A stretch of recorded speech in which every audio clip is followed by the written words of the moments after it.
പ്രിയപ്പെട്ട സഹോദരങ്ങളെ, ഇവർ പട്ടക്കാരോ അതോ പൊട്ടന്മാരോ എന്ന GC മീഡിയ പരമ്പരയിലെ 4ാം ഭാഗമാണ് ഇന്നത്തെ വീഡിയോ. എറണാകുളം അങ്കമാലി അതിരൂപതയിലെ തിരുസഭയോട് മല്ലടിച്ചുകൊണ്ട് തങ്ങൾ കരകയറാൻ പറ്റാത്ത കുഴിയിൽ വീണ് കിടക്കുകയാണ് എന്ന് തിരിച്ചറിഞ്ഞ വൈദികർ, അവർ കാണിച്ചു കൂട്ടുന്ന വിഡ്ഢിത്തരങ്ങളാണ് ഈ പരമ്പരയിൽ വിവരിക്കുന്ന സംഭവത്തിൻ്റെ അടിസ്ഥാനം. ഇന്ന് ആദ്യമായി പറയുന്നത് ഈ കഴിഞ്ഞ 21-ാം തീയതി അതിരൂപതയിൽ നടപടികൾ നേരിട്ട 4 വൈദികരിൽ ഒരാളായ വർഗീസ് മണവാളനാണ്. അതിരൂപതയിലെ അപ്പോസ്തോലിക് അഡ്മിനിസ്ട്രേറ്റർ നൽകിയ കത്തിനെ പറ്റിയാണ്. 4 പേജുകളിലായി നൽകിയിരിക്കുന്ന ഈ കത്തിൽ തിരുസഭയെ ധിക്കരിച്ചതിൻ്റെ പേരിൽ പ്രത്യേകമായി രൂപം കൊടുത്ത ട്രിബ്യൂണലിലേക്ക് താങ്കളുടെ നടപടികൾ റഫർ ചെയ്തിരിക്കുകയാണ് എന്നും ആയതിനാൽ എത്രയും പെട്ടെന്ന് സെൻറ് മേരീസ് കത്തീഡ്രൽ ബസിലിക്കയിൽ നിന്ന് താമസം വിരമിച്ച പുരോഹിതന്മാർക്കുള്ള വിജോ ഭവനിലേക്ക് മാറ്റണമെന്നും പരസ്യമായി ഇനി കൂദാശകൾ പരികർമ്മം ചെയ്യരുത് എന്നും വിജോ ഭവനിലെ ചാപ്പലിൽ സ്വകാര്യമായി മാത്രം വിശുദ്ധ കുർബാന അർപ്പിക്കാമെന്നും ഒക്കെ നിർദ്ദേശങ്ങൾ സവിസ്തരം പ്രതിപാദിച്ചിരിക്കുകയാണ്. നടപടിയുടെ ഈ കാലഘട്ടം പശ്ചാത്താപത്തിൻ്റെയും തെറ്റ് തിരുത്തുവാനുമുള്ള അവസരമായി കണക്കാക്കണമെന്നും പ്രത്യേകം ഓർമ്മിപ്പിക്കുന്നുണ്ട്. ഒരു കത്തോലിക്ക പുരോഹിതന് ലഭിക്കാവുന്ന ഏറ്റവും ഹീനമായ ഉപദേശവും കത്തിൻ്റെ അവസാന വരിയിൽ പറഞ്ഞിട്ടുണ്ട്. അത് പ്രകാരമാണ്: നടപടി നേരിടുന്ന ഈ വ്യക്തിക്ക് പൗരോഹിത്യത്തിലേക്ക് തിരിച്ചു വരണമെന്ന ആഗ്രഹമില്ല എങ്കിൽ തൻ്റെ പിതൃഭവനത്തിലേക്കോ തനിക്കിഷ്ടമുള്ളിടത്ത് പോയി താമസിക്കാമെന്ന് വ്യക്തമായി എഴുതിയിരിക്കുന്നു. തിരുസഭ നൽകുന്ന ഏറ്റവും വലിയ ദാനമായ പൗരോഹിത്യം സ്വീകരിച്ച ഒരു വ്യക്തിയോട് ഇത്ര ഹീനമായ ഭാഷയിൽ പറയുന്നത്, അത് എഴുതിയിരിക്കുന്നത് ആരെ ഉദ്ദേശിച്ചാണോ ആ വ്യക്തി ചെന്നുപെട്ടിരിക്കുന്ന വേദനാജനകമായ സാഹചര്യം ഒന്നുകൊണ്ട് മാത്രമാണ്. നടപടി നേരിടുന്ന 4 വൈദികരെയും ഈ അവസ്ഥയിൽ കൊണ്ട് ചെന്നെത്തിച്ചത് വിമത വൈദിക നേതൃത്വമാണെന്ന് ഏവർക്കും അറിയാമല്ലോ. പറുദീസായിൽ ഹൗവായോട് നീ ഈ പഴം കഴിച്ചാൽ ദൈവത്തെ പോലെ ആകുമെന്ന് പറഞ്ഞ സാത്താനെ പോലെ നിങ്ങൾ ധൈര്യമായി സഭയെ ധിക്കരിച്ചു കൊള്ളുക, ഒന്നും സംഭവിക്കില്ല എന്നുള്ള വിമത വൈദിക നേതൃത്വത്തിൻ്റെ വാക്കുകൾ വിശ്വസിച്ച ഈ 4 പുരോഹിതന്മാർ പറുദീസായ്ക്ക് പുറത്തായ ആദിമ മാതാപിതാക്കളെ പോലെ പൗരോഹിത്യത്തിൻ്റെ പുറത്തേക്ക് ആയിരിക്കുകയാണ്. തിരിച്ചു കയറുവാൻ ഇനി സമ്പൂർണമായ കീഴടങ്ങലും അനുസരണവും അല്ലാതെ യാതൊരു മാർഗവുമില്ല എന്ന് തിരിച്ചറിയുന്ന വിമത വൈദിക നേതൃത്വം പുതിയ അടവുകളും പരീക്ഷിക്കുകയാണ്.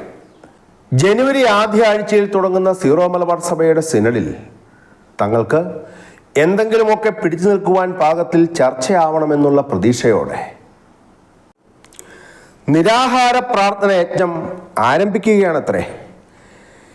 നീതിയജ്ഞങ്ങൾ പലതും പലയിടത്തും പല രീതിയിലും നടത്തിയിട്ട് ഇനി ആഹാരമില്ലാതെയുള്ള യജ്ഞത്തിലേക്ക് 2025 പ്രവേശിക്കുകയാണ്. ആഹാരമില്ലെങ്കിലും ചെറിയ ദേവാലയങ്ങൾ 2000 രൂപ വെച്ചും വലിയ ദേവാലയങ്ങൾ 3000 രൂപ വെച്ചും ഈ യജ്ഞത്തിലേക്ക് നൽകി സഹായിക്കണമേ എന്നുള്ള അഭ്യർത്ഥനകളും സാമൂഹ്യ മാധ്യമങ്ങളിലൂടെ പ്രചരിപ്പിക്കുന്നുണ്ട്.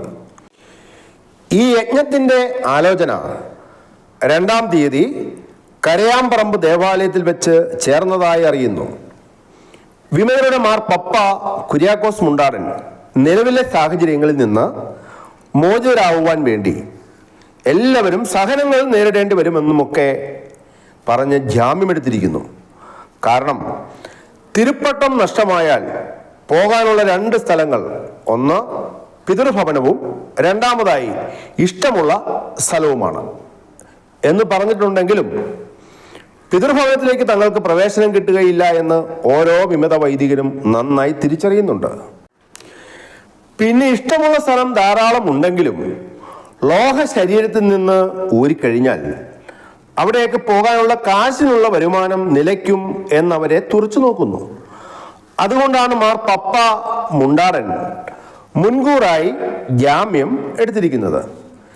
ദൈവത്തെ പോലെ ആകുമെന്ന് പറഞ്ഞ് തന്നെ കൊണ്ട് പഴം തീറ്റിച്ചിട്ട് ദൈവത്തെ പോലെ ആകാതിരുന്ന ഹൗവ സാത്താനോട്, നീ എന്തിനാണ് എന്നെ കൊണ്ട് പഴം തീറ്റിച്ചത് എന്ന് ചോദിച്ചതായി ഉൽപ്പത്തിയുടെ പുസ്തകത്തിൽ എഴുതി വച്ചിട്ടില്ല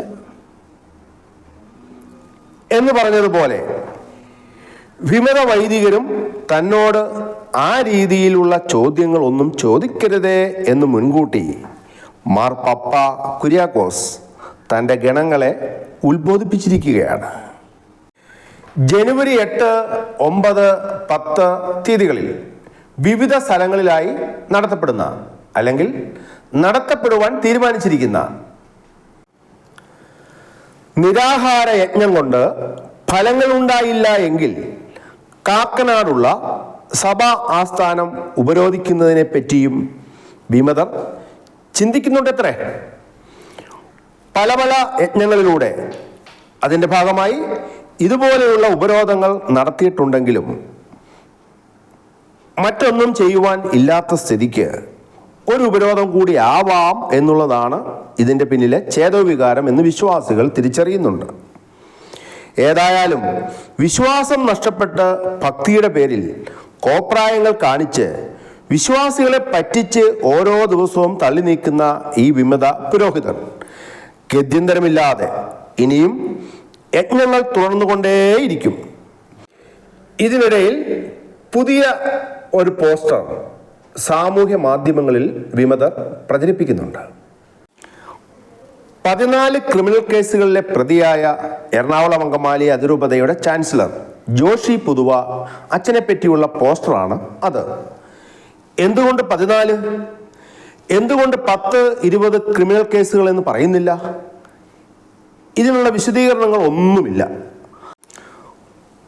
കുറച്ച് നാളുകൾക്ക് മുമ്പേ സഭാതലവനായിരുന്ന മാർ ജോർജ് ആലഞ്ചേരി പിതാവിന് എതിരെയായിരുന്നു ഇതുപോലെയുള്ള പോസ്റ്ററുകൾ പടച്ചുവിട്ടുകൊണ്ടിരുന്നത്. ആലഞ്ചേരി പിതാവ് 20 കേസുകളിൽ പ്രതിയാണെന്ന് വരെ പ്രചരണമുണ്ടായിരുന്നു. ഈ കേസുകളെല്ലാം വിമത വൈദികർ തങ്ങളുടെ ആജ്ഞാനുവർത്തികളെ കൊണ്ട് വിവിധ കോടതികളിൽ സമർപ്പിച്ച സ്വകാര്യ അന്യായങ്ങൾ ആണ് എന്ന് ഇവർക്ക് നന്നായി അറിയാം.